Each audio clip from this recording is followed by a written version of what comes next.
Hi, this is Can You See My Screen, a podcast dedicated to running better workshops, training, and meetings online. I'm Michael Forrest, and I do a lot of video production, live streaming, and software development. I'm Ivanka Magic, and I do user research. I do lots of talking to people, workshops, courses, and presentations. And with so much of what we do being online and having to be remote, we think we can help make it a bit easier and better. And today we're doing our first interview, and we are joined by Olu Sobanjo, who does YouTube and video training. So, do you want to introduce yourself a little bit to us? Woohoo! I'm so excited to be here. My name is Olu Sobanjo with the Storytellers Consulting, where we help business owners and entrepreneurs create beautiful videos that attract their ideal clients, build trust, and sell more. I'm super excited to be here. Thanks for having me. Welcome. And let's have the title card, and you can have a look at some Portugal. Try to find out. Get connected. So, where we wanted to start was, if you can just go into a bit about what all this video training's about and how you kind of do that and how you run that. Thanks, Michael. I'm really excited about videos, like we were saying before we started the recording. I started my background actually in photography, wedding photos and event photos and all those kind of things. And fast forward, this was back in uni days. And fast forward, many years, and I started doing coaching online. And video became a major part of my work, and I will teach my clients to go online and do videos and all of that. Then fast forward to COVID, 2020, lots of people started asking questions about how do you do videos? How do you make, your videos look really, really nice and, attracting ideal clients and all that. And that's how I got here. I'm really excited because one of the things that I love video for is it allows everyone out there to show up as the expert in their own niche, in their field.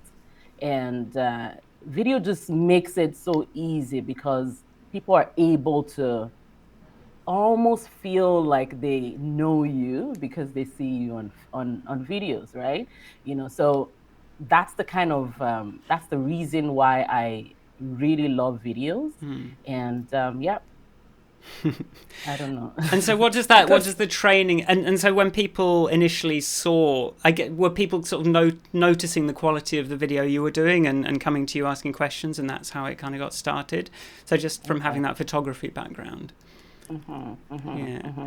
Yes, and that's exactly how it happened, because I was actually part of a mastermind, and we were all business owners and online business owners, and many of the ladies were asking me, so why are you so, how do you do this? What kind of camera should I use? What kind of audio sounds should I use? Lots of questions about the tech. And so I started, teaching people how to do that. And I have to actually admit that I started doing videos on YouTube way back, okay? And but the challenge that I had with that was I spent hours and hours recording the video, pre-recording, recording, and then post-production, production. And so at the time my children were so little, and I would have to make sure they're in bed, before I turn on the lights and start doing recordings and all of that. But it was taking so much time. And then I heard about live videos. Okay. And the first time I heard about live videos, I was like, it's a good thing, but it's not for me, because my own videos, I have to record them and edit them to perfection. Okay, so I'm not comfortable to just go live and just do videos like that. Like, count me out. But the first, after a while, I got courage and strength. I was actually a part of another mastermind that pushed us to just go live, and I began to learn about all the, support that you get from all the social media platforms, like the algorithms and all of that. And so I just decided, you know what? I better just jump Go in for it. and do this. Yeah. So that's how I got into live video. And I realized that it's actually a time saver. And every single person must, learn to do live videos, because it just saves you tons of time. And you know you don't have any hesitation with putting out your recorded videos, because I think I am very, in real life, I'm very comfortable turning up to a workshop, running a meeting without, I have a plan, but I can't control everything that happens. I have to react to what's happening. But then when it's left recorded, now where do I stand? Because I can't go in and edit this video that I've recorded live like we're doing now. Have you got any thoughts on that, or any ways that you deal with that yourself? Oh yeah, oh yeah. Actually, part of the system that I teach my clients is, once you've gone live, you've recorded the videos, now you actually can use that same video to do so much more. Okay, so the question now is, depending on the platform that you recorded it on, you can actually download the video. Okay, and I believe we're doing this on Ecamm. Okay, Yeah. so Ecamm Live is this software that, whatever platform you're streaming to, you also have a local recording on your computer. So you can actually go back and take the same footage from the video, and you can cut into smaller pieces or use it wherever you want to use it. So this is one major thing that I tell my clients, because you want to work like a ninja in your business. Okay, instead of having to record, and mind you, many of the videos that you spend hours and hours recording, nobody's going to see it. Okay, so you spend all the hours doing all the work. Yeah. Nobody's paying you for it. Okay, and then you have all of these videos that, your mom, your dad, your aunt, and maybe 3 likes, and that's all you get. Okay, so I'm like, no, don't do that. Don't do that. Okay. The best way to do is go live, do the recording. When you have people, and you're doing two things at once. Actually, when you have live audience, you're also validating what you're talking about. Okay, so you're That's a not nice just point. creating content that you think people want. You're feeding back from them and checking, is this actually resonating with them or not? Okay, and while you're doing that, you're also creating content. And from some of these softwares, you can actually see the part of the video where you got most interactions. You can go back and clip that same piece and use that on social media. So How do there's you? all Sorry. sorts of strategies. Where do you get that? Sorry. How do you? Is this on YouTube? You're talking about? You can see the actual engagement in YouTube. So you Oh, I can, didn't even. yes, with YouTube you can, and then with some other platforms, there's this other platform that I use called Be Live. Right. It gives you a real time, the real time interaction, like engagement that you got, and you get it almost like Right. like traffic, like statistics of what's going on in the whole period of the live video. And then you can just go there, clip that. It's between 2 minutes, 30 seconds and 5 minutes. You just cut that, and that's like gold for you, Yeah, because it's so people want useful. it. So useful because I Yeah, find it yeah. so hard to go back and find the good bits again afterwards. Yeah, And yeah, usually when I go yeah. back, it's like I remember that I said something really awesome, and it's like, right, I'll clip that out. Then it's like I don't want to put a clip of just me talking. I want it to be both Ivanka and I talking. Yeah, Yeah. definitely, definitely. And part of the thing, another strategy that you can use is, while if it's live streamed, I teach my clients to engage with your audience. Okay. Now, if you're engaging with the audience, what would happen is, you're telling them, if you need what I'm talking about, just say one in the comments. Okay. Now, the on Facebook, and I believe on YouTube. I'm more on Facebook, but on Facebook, whenever it, or at that point that they said one, that they started typing one, it's like a tracker for you to go back to that piece and say, by this 2 minutes and 30 seconds, that's when I started talking about something really cool that everybody wanted more about it. So you can always go back to that. Got it. Right. Well, Okay. Yeah, go on. Do you have a question? Well, I was going to ask. It's hard to know how to to do this. I'm like, do we take turns? How do we do it? I'm always trying to like balance You're out doing who's great, talking. my friend. Thank you. Well, I was going to ask you. What I did want to know is because we came through this by doing all that microscopic editing and sort of trying to get it perfect, and then slowly over like months, sort of gradually I would get looser and looser with the edit of This Is Michael and Ivanka's grand podcast I'm talking about, which is the one, that we've been practicing on for like 3 or 4 years now. I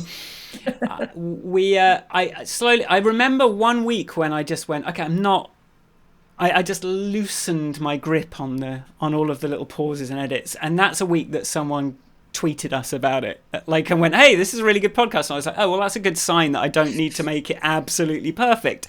And then as time went on, I sort of, I bullied Ivanka into doing it live with me because I don't like doing the editing.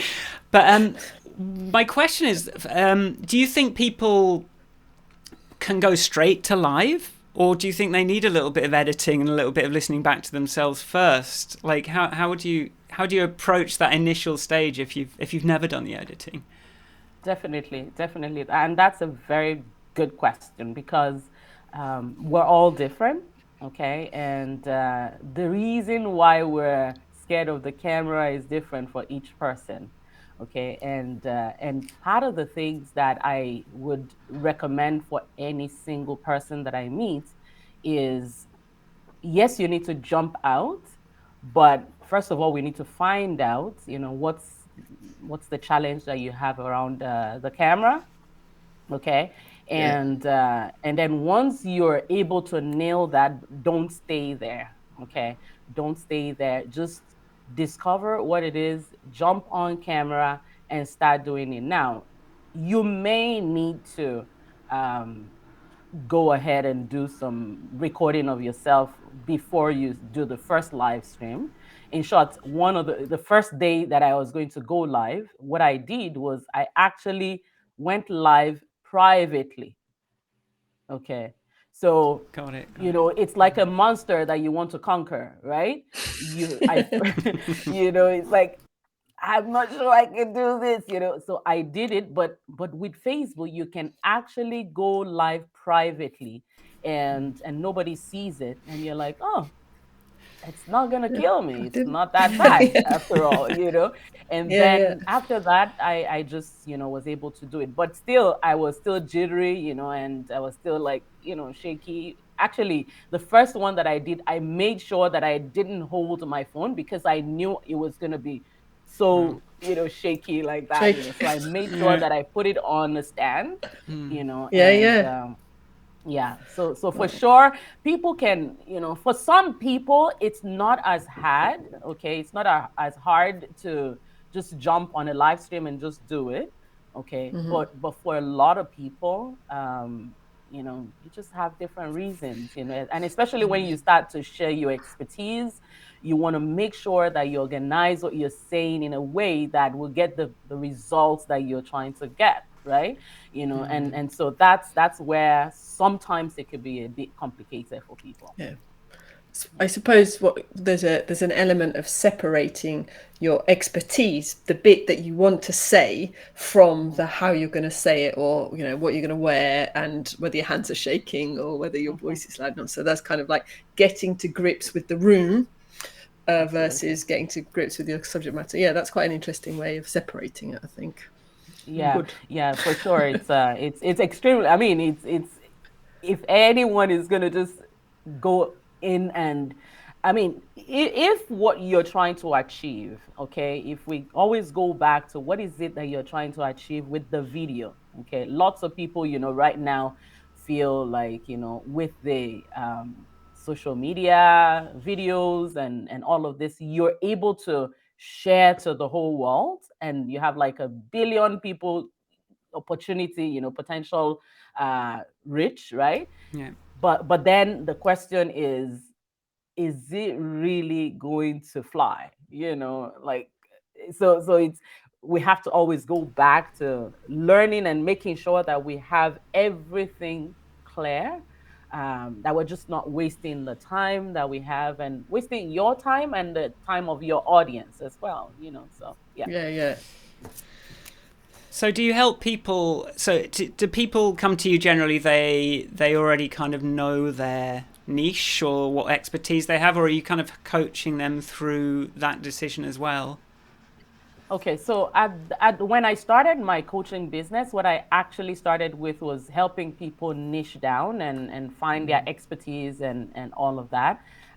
Right now, I only do that private coaching wise. I don't do that in, like generally anymore. But most of the people that I work with right now, even though we're still going to go and make sure we fine tune who your target ideal client is, but it's not the main thing we're doing. You kind of have an idea. Most of the people that I work with now, you already have something you're selling. Okay. You must have sold, a few, even if it's just one or two, right? You must have sold that. Then you want to sell more with live videos, then we're able to do that. However, I still take a few clients on a private basis Right, for right. So expertise training. should we go into the storytelling part then, like how you kind of help people sort of tell a compelling story and get what they want out of it? Sure, sure. Actually, storytelling it's just it's just the backbone for any kind of videos, okay? And you would notice that today I've told a couple of stories, okay, in our interactions, how my children were little, how different things like that, before you begin to jump into doing storytelling, you want to make sure that you understand who you're talking to.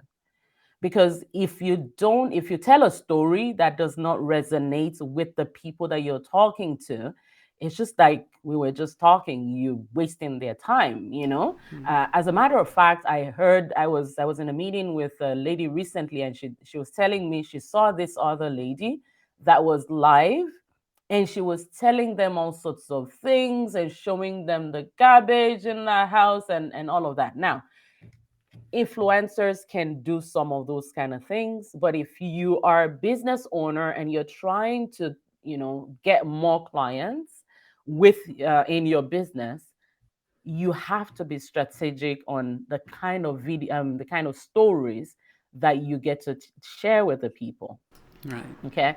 So you have to go back and say it always start from getting clear on who is it that I'm talking to, who is my ideal target listener, ideal target clients. Okay. Again, once we're talking expertise, selling more, we want to get to the end result, which is I would like more clients.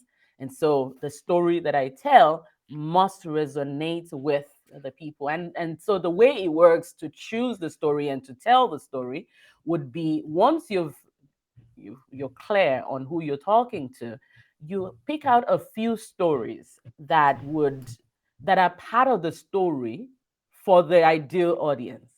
Okay. They already, either they've gone through it before, they felt the same way you felt, they are in it right now. You share that kind of you pick just a handful of stories like that, and then you start to use them, and it's like you have them in your bank, of stories to use, frequently used stories, right? And and you can always, come back to them, like that. And then when you begin to share the story, you share it with the emotion that is necessary, okay? With the emotions that is necessary. Ivanka was talking about how when you're doing public speaking, you kind of have to walk the room, and you have to have high contact with the people, and almost walk close to one person, and zero in on one person.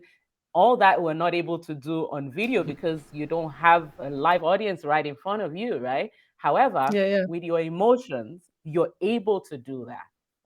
You're able to pause and let it sink in. You're able to, just give them an experience of the story. I always say tell a story and show the story, right? So these are ways that storytelling is just so important. And the good thing with most people that share online is most of these people, if you look back when you were a child, many of the times you would see people would say, keep quiet, you talk too much, you're bothering us. So you're already so natural at telling, at talking, and telling all sorts of stories. So you just bring that back, and sometimes we're just afraid to share that because life has happened, and you're now so little compared to who you were when you were a little child, right? But the more you begin to share on videos, the more you begin to have live audience that interact and engage back with you, the more you get confident to actually share with your audience, and to share authentic stories that would relate to them, and then you tell the before, you tell the after stories, and all of that. Yeah. Um, you had a bit of a sort of structure for your video that you kind of map out for people. Is that something you'd be sort of? I was going to ask something else actually. I was just going to say, like, do you think like figuring out your audience, and I'm going to come back to that. Sorry, professional. We something I just did want to dig into is like you talk about like finding your target audience and finding stories that resonate with them, and like, would you say that doing that live, you can sort of develop that with chat to some extent if you do it live? And is that something you'd recommend trying, or yeah?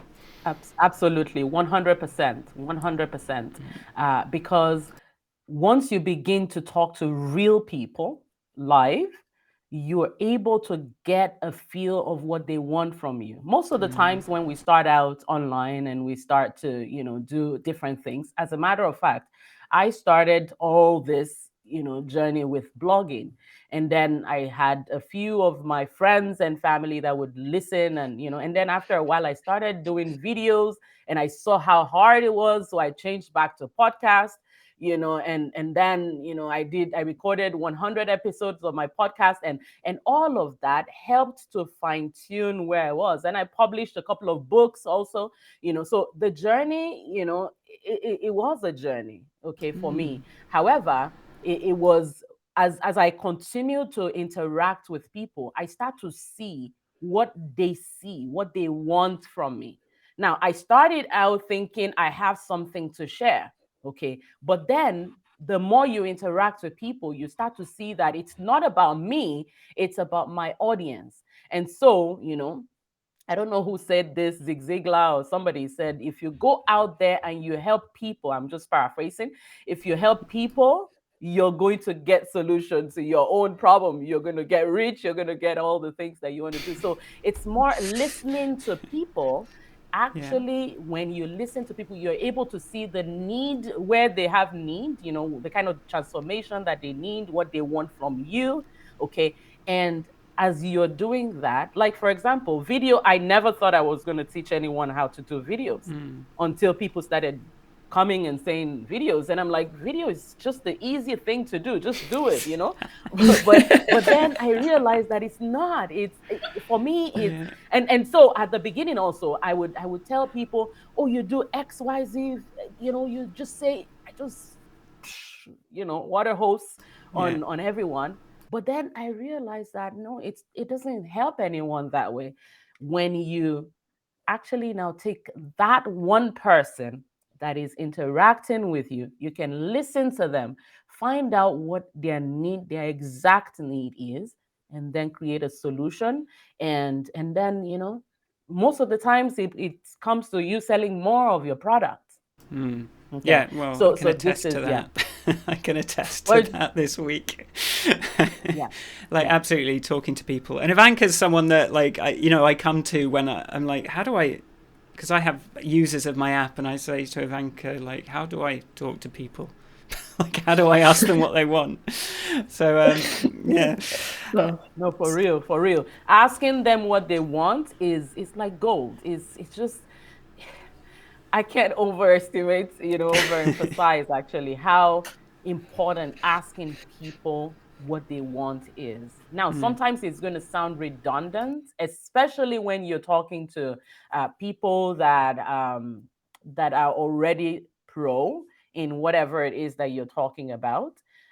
Some of them would be like, no, no, no, I got that. No, you should do it. Like they would even advise you. But those are not the people that you're out there to help, at least at okay. that stage, right? So it's important to not get sidetracked and distracted by the pros out there, but to actually find the people that need the solution that you have, and just hear from them and help them. I think one of the interesting things you said when you were talking about storytelling was about the emotional connection, and being the story, showing the story, telling the story, giving people a chance to connect with you and what you're saying, and then you can create that meaningful interaction where people maybe are willing to ask you a question or tell you what they need in a way that perhaps if you were sort of like broadcasting at them, they're being less inclined to, sort of inviting people to interact. The things you were saying about what you can't do on a video, like make eye contact with people in the room, or ask them a question, or say, or even notice that they're bored. It's Yeah. like all of those things. So you have to create new ways of doing that. And you talked about pauses being a useful tool, allowing things to sink in, the interaction on chat. So I think it's you've got a there's a very, very interesting way of describing the difference between interacting in a physical space and a video space. Because for Mm-hmm. me, video is like an alien medium, really. I'm like, I do these things because Michael suggests I should.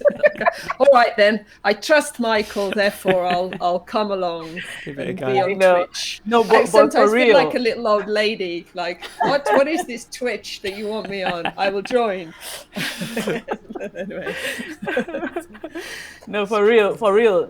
People want to know you. People want to meet you, especially if you have an expertise that can help people, which I know 100% of people that are watching this or listening to this have. You're able to connect with people when they see you. I don't know if you've had that experience where you know this actor so well, and then you see them on the street. When you see them on the street, you actually feel like you know them, like they know you, because you know them very well, right? I've Yeah. had this kind of experience before. I went in the store and I met this guy that I had watched for years, and I was expecting him to say, "Hey, Olu, what's up?" Because I was so sure he knows me very well. So this is the kind of experience that you can give people, and people can see. You really you. I mean, I guess if you master it very well, you can tell a lie. If you're a very good actor, Mm, you can do it online. But you can't really hide it. People can tell. No. So they feel connected to you when they see that you're so sure of what you're saying. For example, I was in a meeting, just before this, and this, man was telling me, he's going to write a book, and the book is going to be all the stress that he's gone through, and some of the stress he's still going through right now. And I said to him, see, the things that you're going through right now is the highlight of your story, right? What you think is horror right now is actually going to make this story more exciting and more relatable for most people, right? Because people are going to they're going to feel like, what, if he went through that, then and is where he is today, then there's hope for me. There's Right. a lyric I really like by Jeffrey Lewis. He goes, "Bad stories give you something to talk about," and I think that's it. That's what you got to remember when it's hard.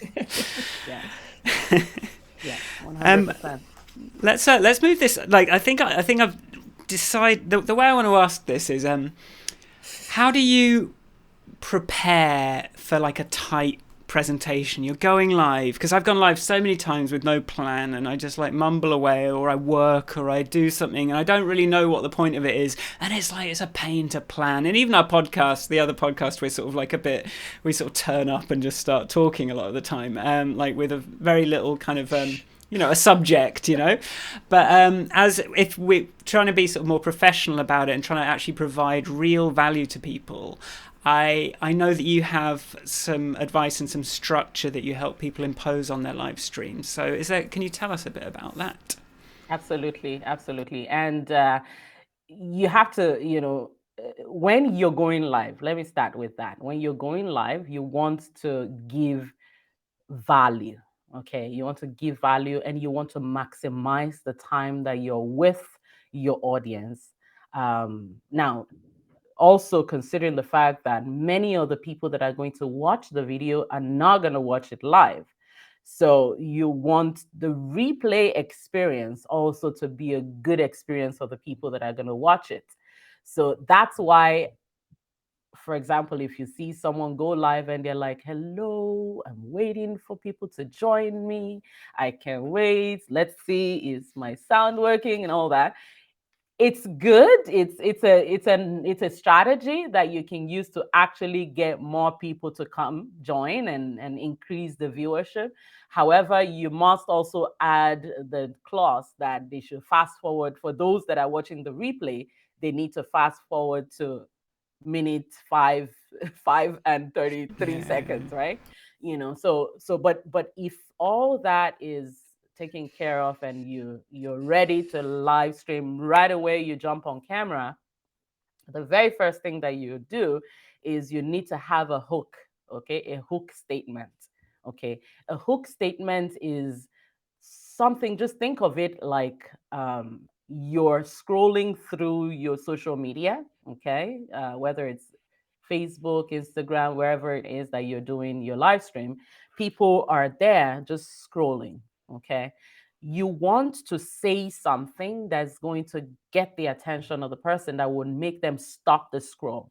Okay, and once you say something, that again, it comes back to who it is that you're talking to, right? You already know who you're talking to, you know what the problem is that they have. And once you have that clear, you say a statement that is going to make them stay and hear what you have to say next. Okay. And obviously, it has to be short and simple, not too long. Okay. And once you've said that and you've got their attention, you need to introduce yourself, who you are, and why they should listen. Okay. And then after that, there are different formats that you can go after that. You can go ahead and tell them a little bit of what you're going to be talking about. Okay. I'm going to be talking about this today. And here, immediately after you've talked about what you're going to be talking about, you want to also now go into some stories. Okay, you can have an appropriate story why you're talking about what you're talking about. Okay, why you connect with that story, that problem, or an appropriate story is really essential here. And then once you've given them some story, you'd usually, there's this structure in copywriting, in advertisements, that talks about, that is called PAS, problem, agitate, solution. Okay, it's an old phenomenon, I mean, strategy that people use in advertising. And so one of the structure that you can use, depending on the kind of video that you're doing, you can do PAS. So you talk about the problem, you agitate the problem, and then you start giving the solution. Okay, so you don't just jump straight into solution. You share the problem, you make the people connect well with that problem, and then you tell them why they should listen, so it draws them in. Okay, they're like, this guy can see me, like, why does he get me so much? Why is he saying exactly what happened to me last night, right? And then you now go into solution. And once you begin to do your solutions, you don't want to share too much. You don't want to like make it too long. Okay. Usually, if you're going to share anything, I usually say not more than 3 points on your live videos. Now, this all depends on the kind of video that you're doing. Okay. And so 3 points, you share the 3 points. When you're done, you go back and do a summary of, this is what I was talking about. I talked about X, Y, Z. And then after that, you just give them a call to action. What do you want them to do now? Now, in between all of that, you're interacting with people. Now, I have a formula that I give to people, and I'll be glad to give to any of your audience. And it has exact formula that will give you, step by step. And then it has a checklist attached to it to give you an idea of when you're ready to go live, what should you do? So I'll be very glad to share that with you as well. Sure, as in like now, or are we talking about something people can go and have a look at later? Yeah. Well, exactly. we'll definitely get your links towards the end, although we're fairly through. That sounds like a good thing to have to hand. When you say like 3 points, like it sort of makes me wonder what the length of that video you're kind of imagining is. Is that like a 10-minute target, or are you kind of going for something longer? So the way I do this is, it doesn't matter what time limit I have. If it's a 5 minutes video, I want you to go through the same format. If it's a 10 minutes, you have a little bit more time.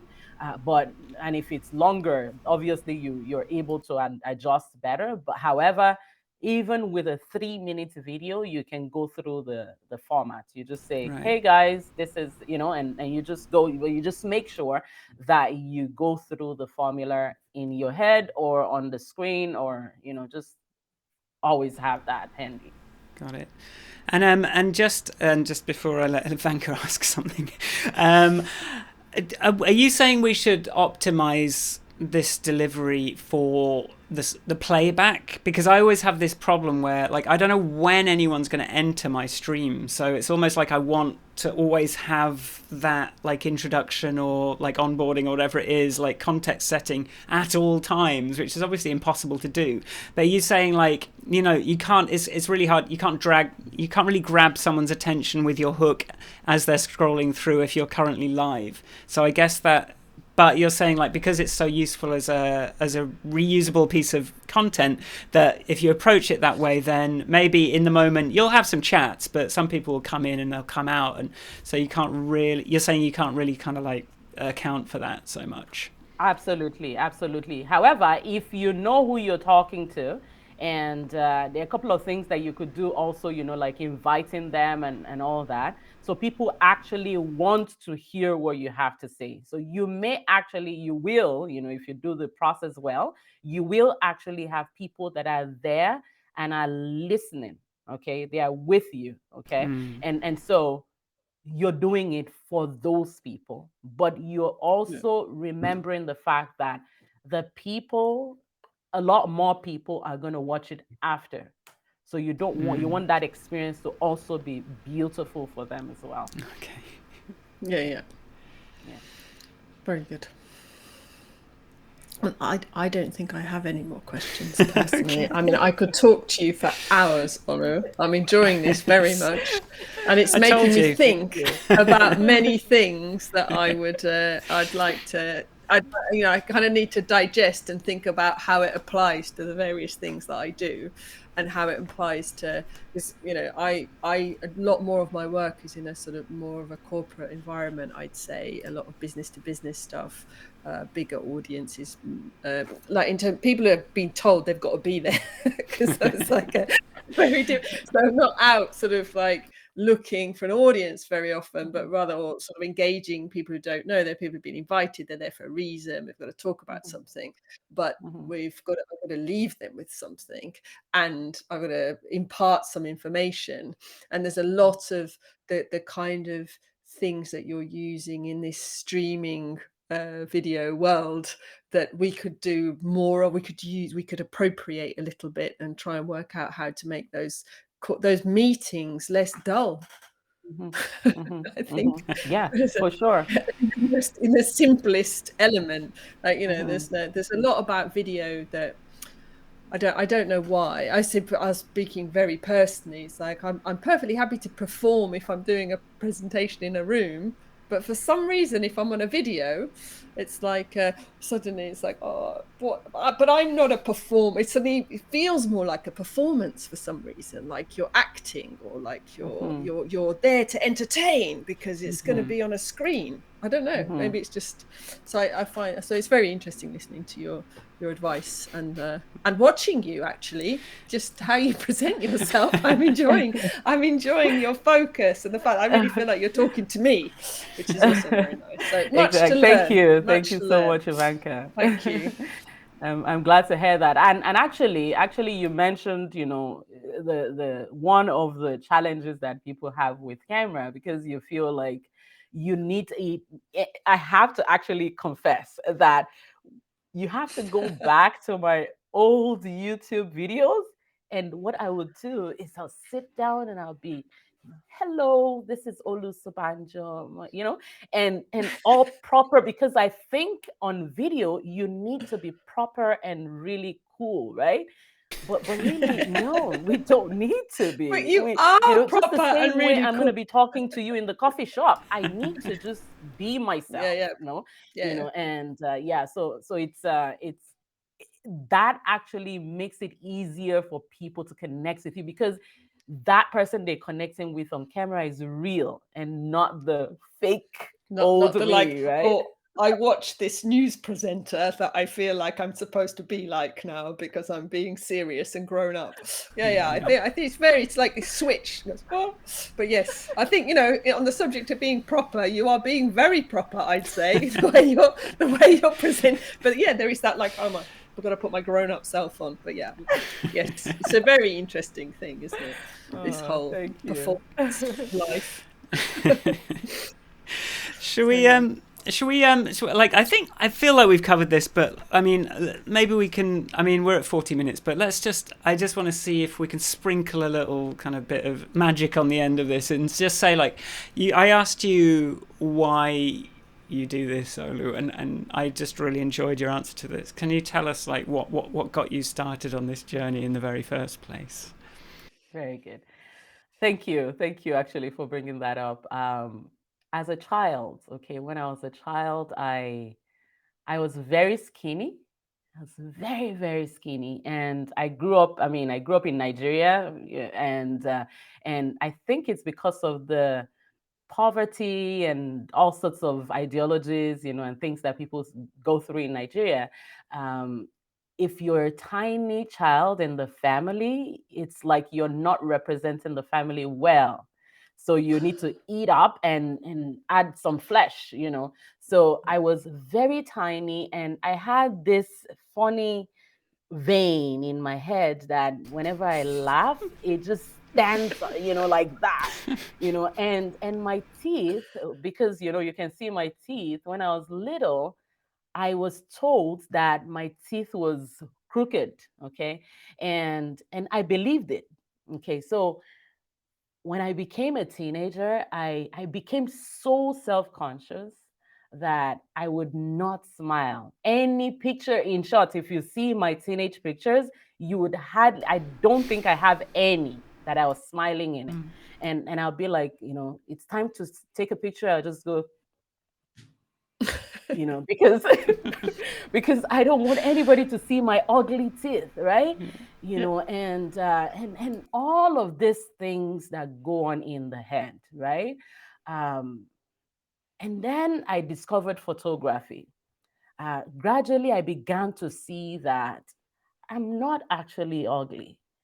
Um, I against all my beliefs, all through the time. In short, I met my husband, and the first thing that he was going to say was that, I really like your smile. And I'm like, okay, now that is not the right thing to say, because now that's a lie.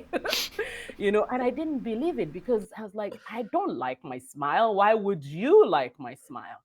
And so it took me a couple of years before I actually got to a place where I would believe that I was actually beautiful, and I don't need to, think that I wasn't, and so because of this camera, I became really in love with the camera. I became in love with the mirror.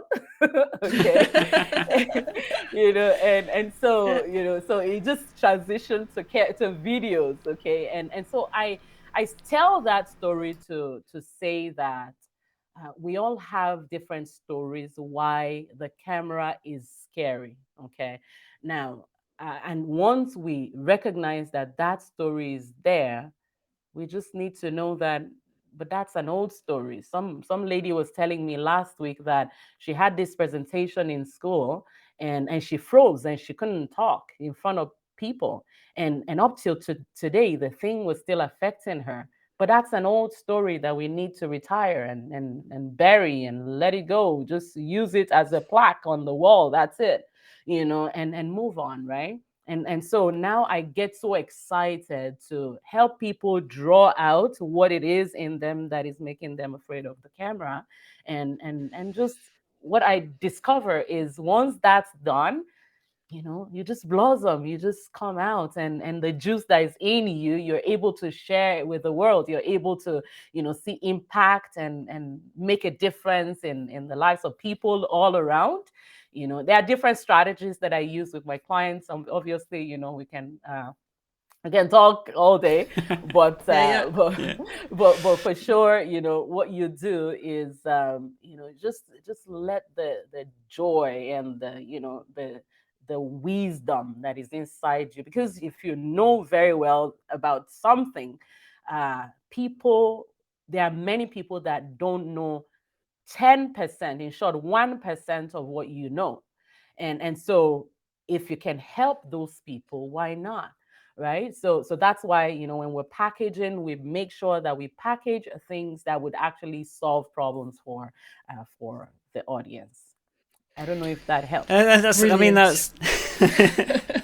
thank you so much. Thank you so much for that. Like, I'm like, if she keeps this up, I'm gonna actually be like I'm gonna have a little cry on the thing. It's brilliant. We have all got our hang-ups. I mean, my teeth. I'm like this side, so you can't see my gap. But yes, let's tie that up here. Where can people find you on the internet? All right. So right now, I was talking about my Go Live formula. If anyone wants that, you can go to livevideolikeapro.com. livevideolikeapro.com. livevideolikeapro.com. Exactly. And I'm Olu Sobanjo everywhere. Like, if you go on Facebook and YouTube and good name for Google, I mean, I'm right? not everywhere, but wherever I am, you will see Olu Sobanjo, and I have my olusobanjo.com website as well. Great. Fantastic. And if you're interested in this podcast, listeners, you can come to canyousseemyscreenpodcast.com, and we will, if you sign up we've got a little questionnaire to find out more about you, and there's a mailing list where we'll kind of send you the show notes each week, and you can kind of see what's going on and see each new episode as it comes out, and they'll be up on YouTube and on your podcast app. So with that, we'll hopefully see you soon. So thank you again, Olu, and goodbye, audience. Bye. Thank you very much, Olu. Thank you so much for having me. It's been a pleasure. Great.